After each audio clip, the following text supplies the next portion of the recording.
Good morning. We're the kindergarten teachers from Jerusalem Elementary with our lovely librarian. I am Mrs. Shanks. I'm Mrs. Harden. Mrs. Fisher, Mrs. Kidd, and Mrs. DiMaria. We are going to read Chapter 3, The Mysterious Journey. Ooh, sounds very exciting. After my friends left, Miss Mack and Mrs. Brisbane stayed and talked. They chatted about Mrs. Brisbane's trip and her son's wedding. They spoke about the nice weather. They discussed what a good class it had been.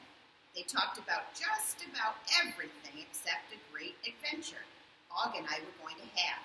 I thought they'd never stop talking, but finally, Principal Morales came in to say goodbye.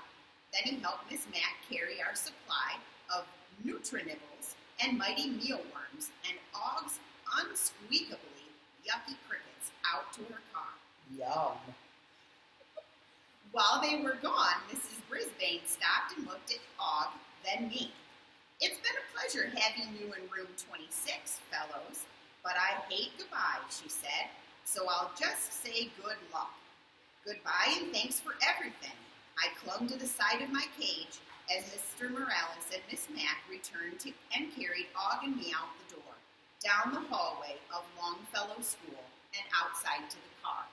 Slam! The door went shut. Miss Mack tooted her horn and waved goodbye to Principal Morales, and off she drove. I glanced back at Longfellow School. Would I ever see it again? Would I see Mrs. Brisbane or Mr. Morales again? I was just about to ask Og when Miss Mack turned up the radio and the music began to blare. The windows were open, the music was jazzy, and we were on our way, somewhere. At least I knew that life with Miss Mack was never, ever boring. I was a little disappointed over the next 2 weeks because, although it was nice to be with Miss Mack again, our lives weren't really that exciting. Miss Mack liked to cook, and the apartment always smelled of yummy, yummy, yummy things. She had a lot of friends over, and they ate the yummy food and listened to the loud music, and sometimes Miss Mack played the bongo drums. To my surprise, Og liked to boing boing along with the bongos. Still, I have to admit, Mrs. Brisbane and my friends in room... No, that's not right. Let's back up for a second. Still, I have to admit I missed Mrs. Brisbane and my friends in room 26. Nobody called me Humphrey Dumpty the way AJ did. No one spoke as softly and sweetly to me as Saya, and no one giggled like good old Gail. I was beginning to think my life was going to be an endless round of bongos and boing boings when one day Miss Mack got out a large suitcase. Am I still reading? Og, I called to my neighbor, whose tank was next to my cage on Miss Mack's coffee table. I think she's leaving again. I hope she's not going back to Brazil. Og splashed madly. Boing, boing! I could tell that he had come to love Miss Mack as much as I did. Calm down, guys, Miss Mack said. This summer, you're going wherever I'm going, and I think you'll like the place we're going a lot. Did you hear that, Og? I was almost crazy with delight. I started my wheel spinning at warp speed. We're going with her. Boing, boing, boing, boing, Og twanged. Even though I had no idea where we were going, I was unsqueakably happy that Og and I were included. Of course, we'll have to drive a long way, Miss Mack continued, and you'll be in very unfamiliar territory. In fact, it will be just a little bit wild. Woohoo! Crazy. As soon as she said wild, I stopped spinning, which is never a good idea, because I tumbled off the wheel and landed in a soft pile of bedding, a little closer to my poo corner than I liked. I thought about what I had seen in the library just a few weeks earlier. Fierce animals with sharp teeth and sharp claws. They were marvelous beasts.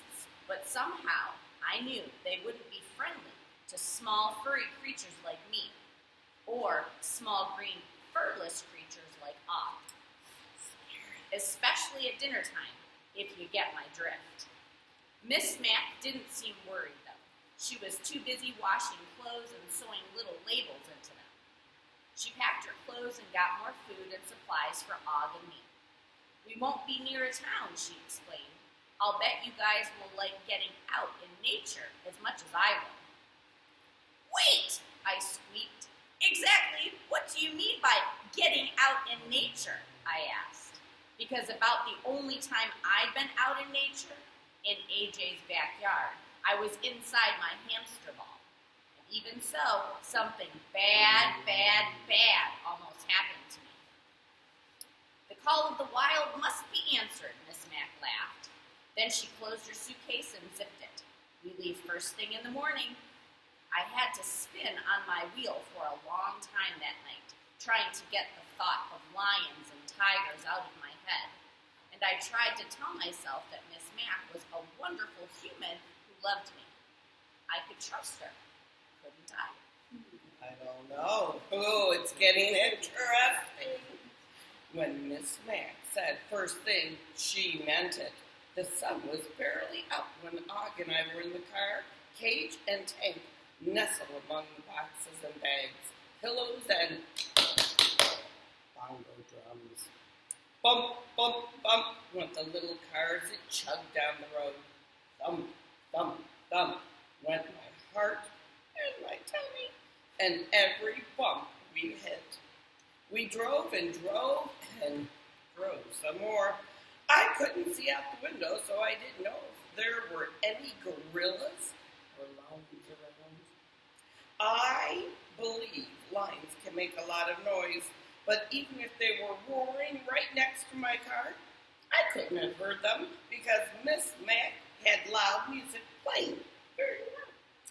And several hours, my tummy thumping, the bump bumps became slower, the bumpity bump bumps, and then I knew we had turned off the main road. Miss Mac turned off the music. There's the sign, she said. We're almost there. I crossed my paws and hoped that would be good news. When you're a small creature who can't see out the car windows, you learn to listen for clues. Here's what I heard as the car slowed down. A crunching sound beneath the wheels, which meant we weren't on paved roads anymore. More and more bumps. Birds chirping, buzzy sounds. Here's what I didn't hear. Other cars whizzing by, city noises, people. And then I heard Mrs. Mac say, "Oh, wow!"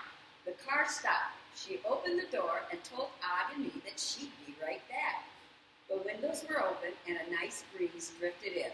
I didn't smell chalk and erasers and markers and paper bag lunches like I had at room 26. I smelled grass and trees and things I couldn't even name. "Can you see anything, Og?" I asked my friend. No answer. Maybe the car ride had upset his tummy. He looked a little greener than usual. I tried to concentrate on the sounds of the birds singing and the buzzy things. Then I heard other noises too. Skitter, skitter, skitter. Scratch, scratch, scratch.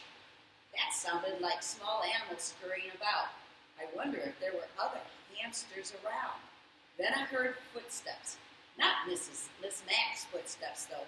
These were clompity, clomp, clomp footsteps.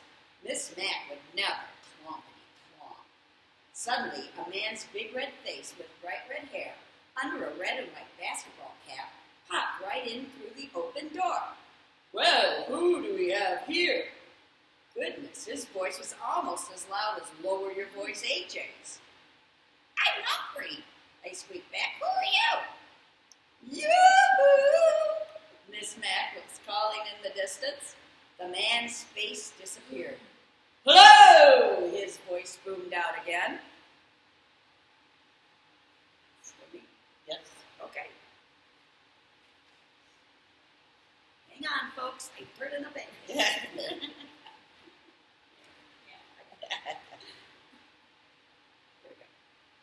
There we were. One from. 1 second, please. Back up. It's hard to Sorry, change pages with With puppets on puppets there. and things. Yes. You know me. Hi, Mr. Holloway, I heard Miss Mack say. I was just up at the office looking for you. I'm Morgan McNamara. Oops. I had almost forgotten that Miss Mack had a longer name. I remember from your interview.